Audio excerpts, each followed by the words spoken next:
So as somebody that is just learning WordPress and Elementor, perhaps you are doing it just for a hobby. Perhaps you want to create a career out of this as you finish. Maybe you're taking all of my courses, who knows, to become a WordPress and Elementor developer. Then there are 3 things that I want to share with you in this video that is going to help you along the way, that is hopefully going to inspire you to stick with your learnings, to learn all of those things, all of the different websites that you can go out there and build and start building a career or that future that you have always dreamed of, and hopefully becoming your own boss. Now, there are 3 things that I want to share with you.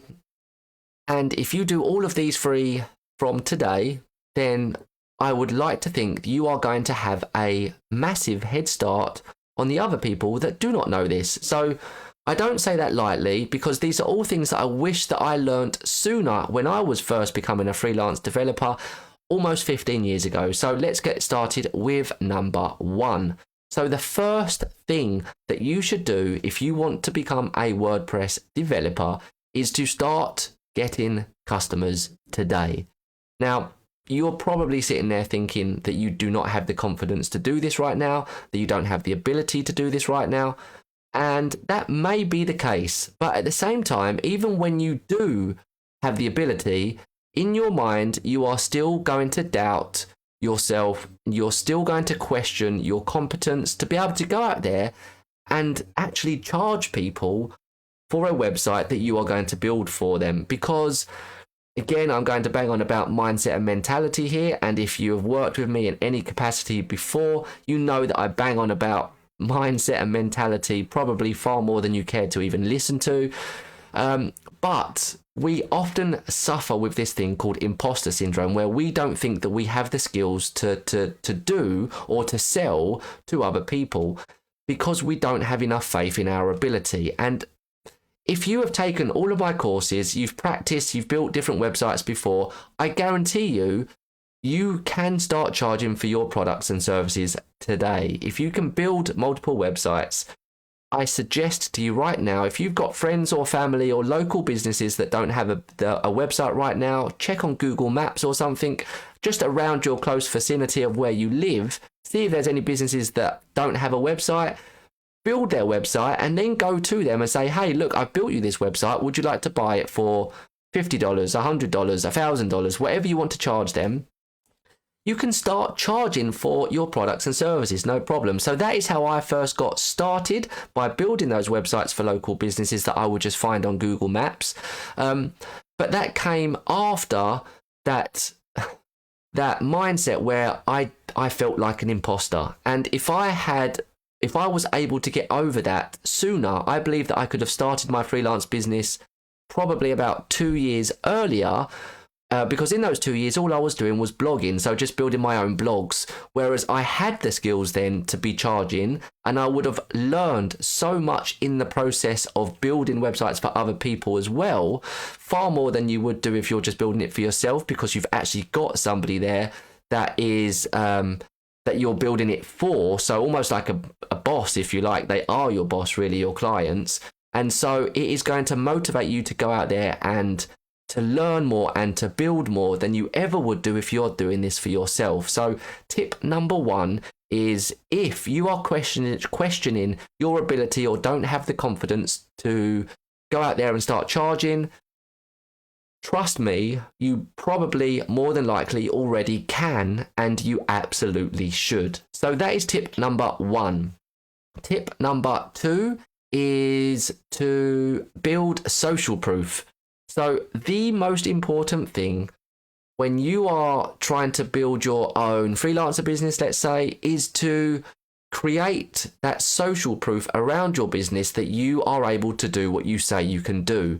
Now, a lot of students that message me, they are all often asking, oh yeah, Ricky, but I want to start my own business. How much should I charge, etc., etc.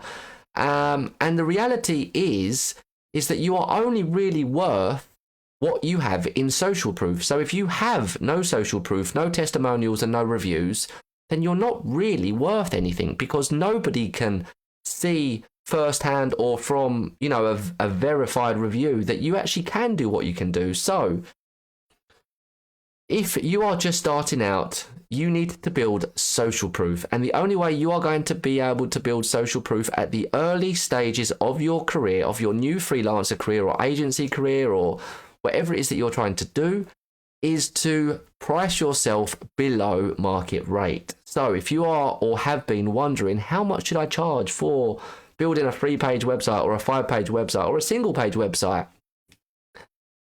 Do your research online, see what other people are charging, and then go below that rate. And you don't have to do this forever. You might have to do this for the first 3 to 6 months. Build that social proof. Get 3 testimonials, 5 testimonials, 10 testimonials. After each one, you could realistically be putting your prices up.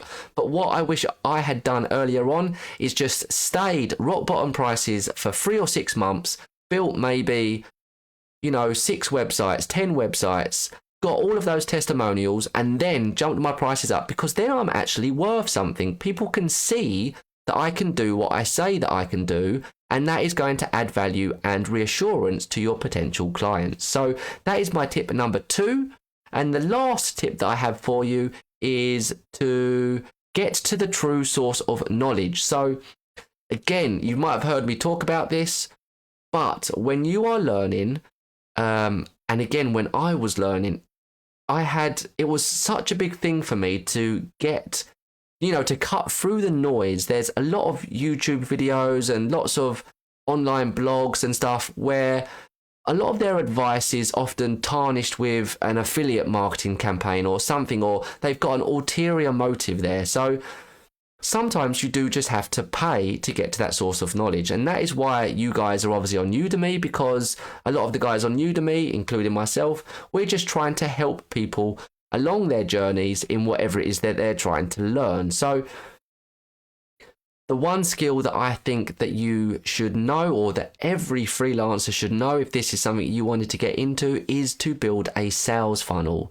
Now, sales funnels are fundamental to any business, and a sales funnel is basically where we take potential customers at the top of the funnel where they are barely even aware of you, getting them into your business to become aware of you, become familiar with you, perhaps through social media or blogging or podcasts or whatever, and then nurturing them and building trust around the middle of the funnel until they reach the bottom of the funnel, where you are then selling them on your products and services and converting them to a paying customer.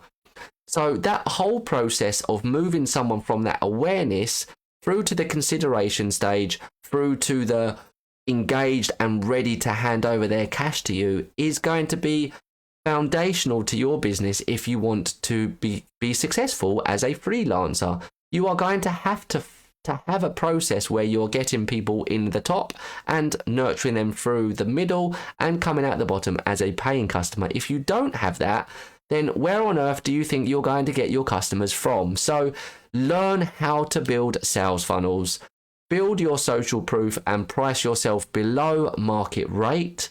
And the first one, which was to go out there and start selling your product and service today. Don't wait until tomorrow. Don't wait until you've got a little bit more practice.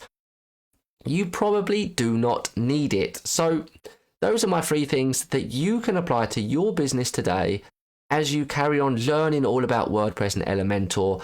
And if you wanted to go out there and build your own freelancer business, then those 3 tips are going to go a long way to help you get started.